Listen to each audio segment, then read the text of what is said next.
place. So I know that most of us are abusing another community. But when a few people does a mistake, it's not enough to abuse the whole community because of a minority group. So, gentlemen, all of us are not bedeviling the problem that Peter Salasya has as a person.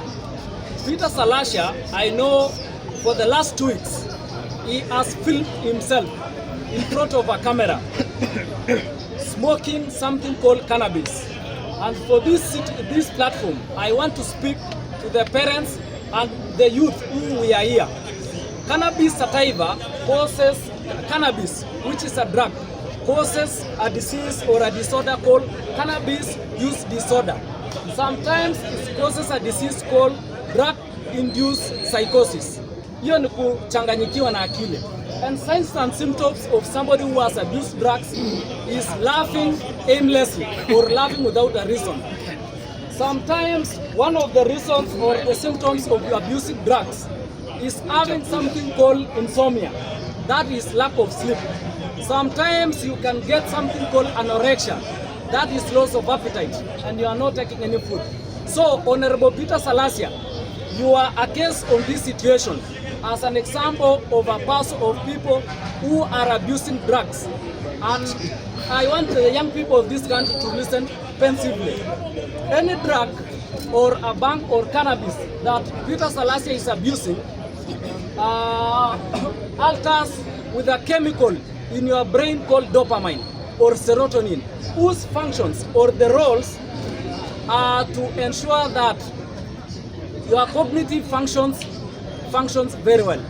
And number 2, it works with your mood.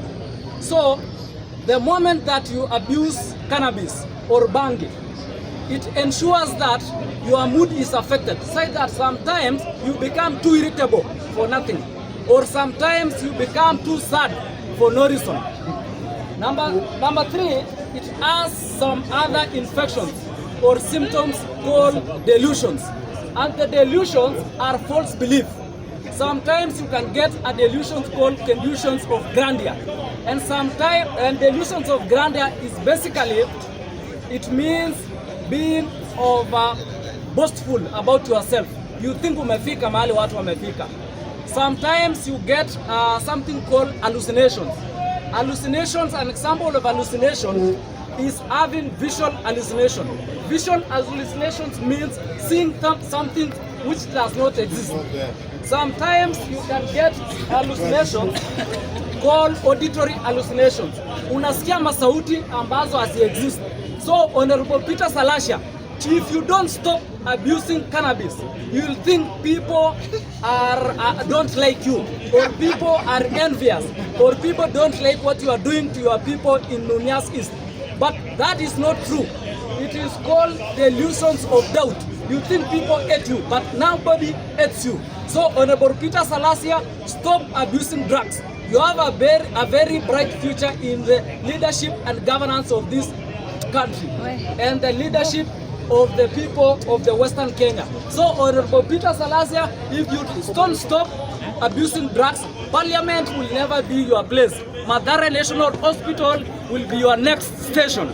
Peter Salasya, if you don't stop abusing drugs and abusing all manner of drugs, including alcohol, you will stop visiting your people in Mumias East and assessing the good work that you are doing. Your next stop will be you'll stop seeing your people and you'll start seeing a psychologist or a psychiatrist to ensure that your common sense and what you are doing is very well and aligns to somebody who is a leader.